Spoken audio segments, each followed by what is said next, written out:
No século XIX, o Império Russo parecia um gigante cansado, corroído por crises políticas, revoltas sociais e pelas feridas ainda abertas da servidão recém-extinta.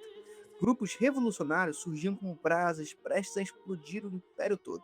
Isso aumentado por uma série de derrotas militares no exterior. Mas em meio a esse cenário turbulento, uma criança nasceu em uma família nobre das províncias do Báltico. Seu destino não era apenas ser mais um aristocrata, mas sim se tornar protagonista de uma das histórias mais bizarras, sombrias e fascinantes do século XX.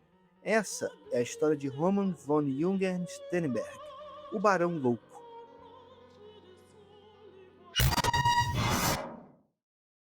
Em 1886 nascia Roman, membro de uma família nobre dos alemães do Báltico, vivendo em Reval, na Estônia. Desde criança, Roman chamava atenção, mas não pelos melhores motivos. Ele era violento e cruel com os animais e também aterrorizava outras crianças com uma brutalidade incomum até para os padrões da época. Na escola, ganhou fama de rebelde e indisciplinado, acumulando punições e desafetos. Mas Roman também carregava um grande orgulho fanático pelas suas origens. Vindo de uma longa linhagem de aristocratas e militares, ele desprezava qualquer ideia de igualdade. Dizia com desprezo que sua família jamais havia tomado ordens de pessoas de classe trabalhadora, e que esses mesmos trabalhadores não tinham direito algum de opinar sobre os rumos do Império Russo. O Império, que vale lembrar, já estava cambaleando, sufocado por crises políticas e com um czar cada vez mais fraco e desacreditado. Quando a guerra russo-japonesa eclodiu, Roman já estava no exército do czar. Não se sabe ao certo se ele chegou a participar diretamente dos combates, mas mesmo assim recebeu uma medalha por sua participação. Uma curiosidade amarga, considerando que o conflito terminou em mais uma derrota humilhante para o Império Russo, que moveu toda a sua marinha da Europa ao Pacífico e ainda assim foi derrotado. Após a guerra, Roman foi designado para os postos na Sibéria, onde entrou em contato com povos como os mongóis, os buriats e outros nômades da estepe. Fascinado por seu modo de vida e cultura, ele também se aproximou da espiritualidade budista dos mesmos. Ele se sentiu atraído por algo que ia além do militarismo russo, uma visão quase mística de ordem, pureza e destino. Em 1913, já completamente envolvido por essa cosmovisão, ele fez um pedido ousado ao exército: ser enviado para a Mongólia, onde o país lutava por sua independência contra a China, e o pedido foi aceito. E assim, Roman também passou a servir no consulado local, um passo crucial na construção da figura que ele viria a se tornar no futuro.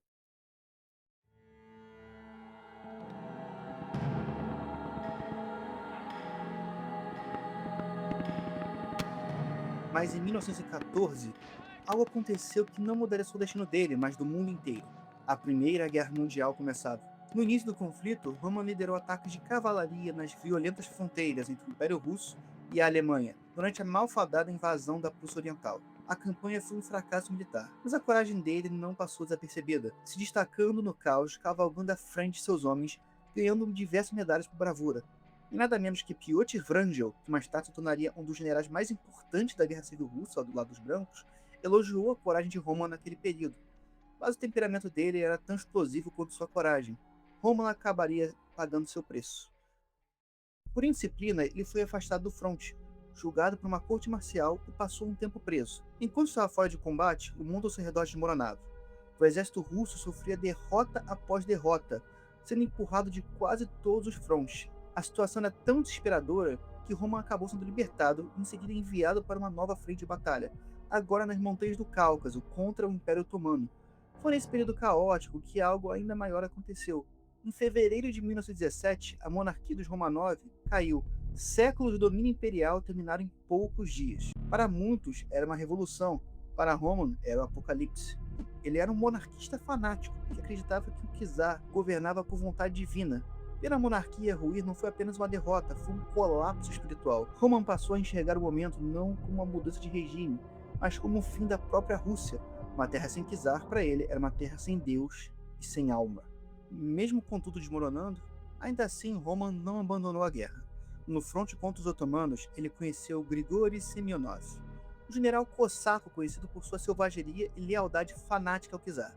Juntos, os dois formariam uma tropa improvável, um exército multiétnico composto por assírios, armênios e outros povos perseguidos pelos otomanos. A ideia era clara: unir os oprimidos para combater os otomanos e, ao mesmo tempo, reacender a moral das tropas russas locais, completamente abaladas pela guerra e pela situação política em casa. Essa força conquistou algumas vitórias, nada decisivo, claro, mas o bastante para chamar a atenção. Semyonov, então, conseguiu convencer o governo provisório do presidente Kerensky a transferi-lo para a Sibéria, mais especificamente para a região da Transbaicália, com a missão de formar um regimento com tropas locais. E foi ali, no distante oriente da Rússia, que tudo mudou de vez. A Revolução de Outubro finalmente explodiu. Os bolcheviques tomaram o poder e a Guerra Civil Russa começou. Semyonov e Roman não hesitaram. Juraram lealdade à extinta dinastia Romanov e ódio absoluto aos bolcheviques, prometendo matar cada soldado vermelho que encontrassem. No Extremo Oriente, eles começaram sua cruzada atacando a recém-formada República do Extremo Oriente, um estado soviético satélite, e tiveram algumas vitórias em campo. Nesse meio tempo, Semyonov nomeou Roman como chefe das tropas, mas a história não parava por aí. Ambos se tornaram símbolos vivos do chamado Terror Branco, a campanha brutal de repressão contra tudo que fosse vermelho. Só Semyonov é estimado ter matado mais ou menos 30 mil pessoas em um único ano, e Roman compartilhava da mesma sede por purificação violenta, não ficava atrás. Outro detalhe importante, tanto Semyonov quanto Roman se recusaram a obedecer o comando do almirante Kolchak, líder oficial do Exército Branco. Em vez disso, agiam por conta própria, com financiamento direto do Japão. Para muitos, isso era traição. Para eles, era missão divina. Esse momento revela algo crucial sobre a Guerra Civil Russa. O Exército Branco, apesar de combater um único inimigo comum, era uma força completamente desunida. Suas lideranças não concordavam entre nada praticamente. Eles estavam em rota de colisão ideológica constante. Enquanto Kolchak sonhava com uma Assembleia Constituinte e uma possível república, outros generais defendiam uma ditadura militar. E a Roman era devota da monarquia como se fosse uma religião. E mesmo dentro dessa estrutura caótica, ele frequentemente ignorava a ordem do próprio comandante Semyonov. O Exército Branco era uma colcha de retalhos, já os bolcheviques, com sua liderança centralizada e ideologia unificada, conseguiam coordenar muito melhor suas ações e avançavam. Durante a guerra, Roman foi promovido a general e aos poucos foi se afastando de Semyonov. Motivo? Corrupção. Semyonov era conhecido por desviar fundos e usar sua posição em benefício próprio. Já Jung cultivava um estilo de vida quase ascético, profundamente influenciado pelo budismo e pela cultura das estepes. Mas não se engane, Roma não é brutal. Seu fanatismo religioso e monarquista vinha acompanhado de um antissemitismo virulento. Na cidade de Dáurea, onde montou sua base, criou o que muitos chamariam de centro de tortura. Ali, inimigos, suspeitos e desafetos eram levados e poucos saíam. Enquanto Semyonov se afundava em excessos e ganância, Ungern mergulhava em misticismo e violência.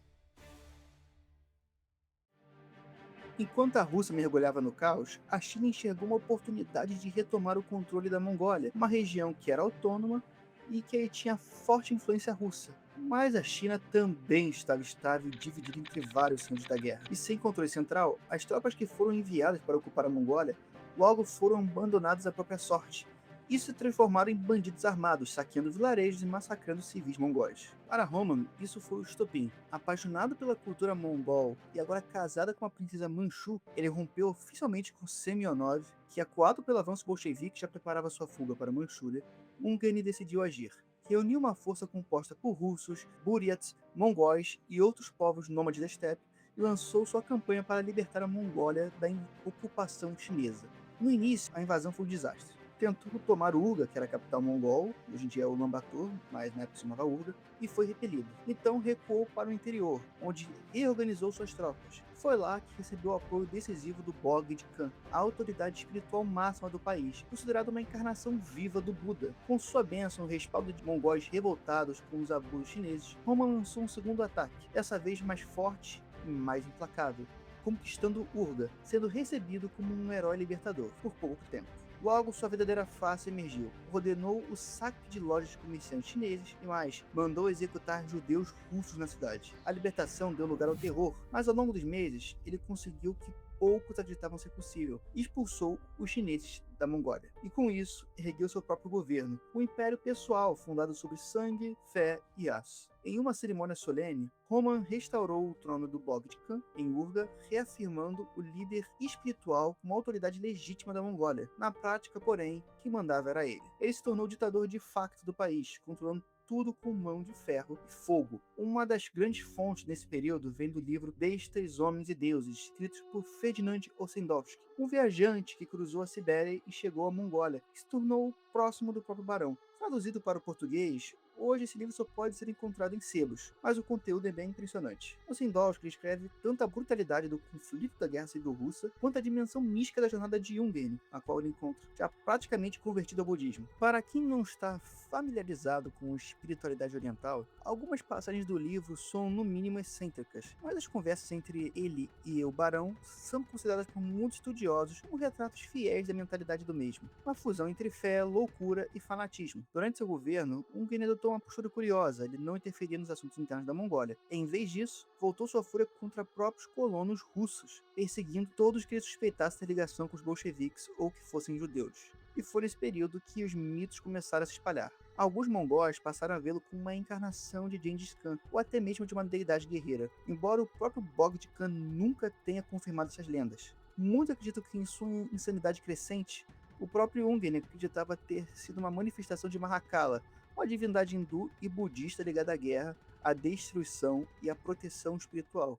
Mas o reinado de Roman não durou muito tempo.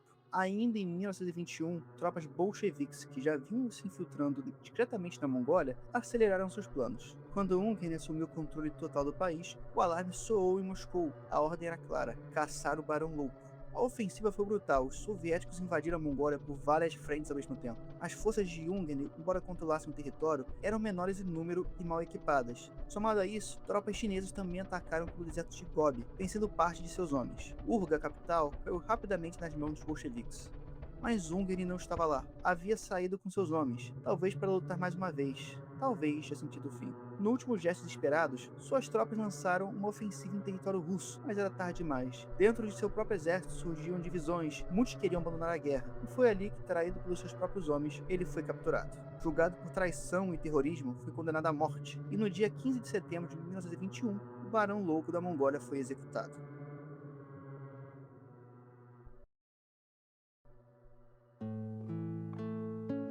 Com sua morte, chegou ao fim dos episódios mais surreais e violentos do século XX. Uma república comunista foi estabelecida na Mongólia e o Bogd Khan foi destituído novamente, mas poupado de execução devido à sua importância espiritual para o povo. O ciclo havia se fechado. Roman von Jungen-Sternberg, que queria restaurar o império espiritual, mas o que deixou foi apenas ruína, lenda e terror.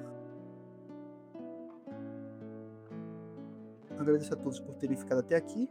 Se inscrevam no canal, deixem um like e valeu!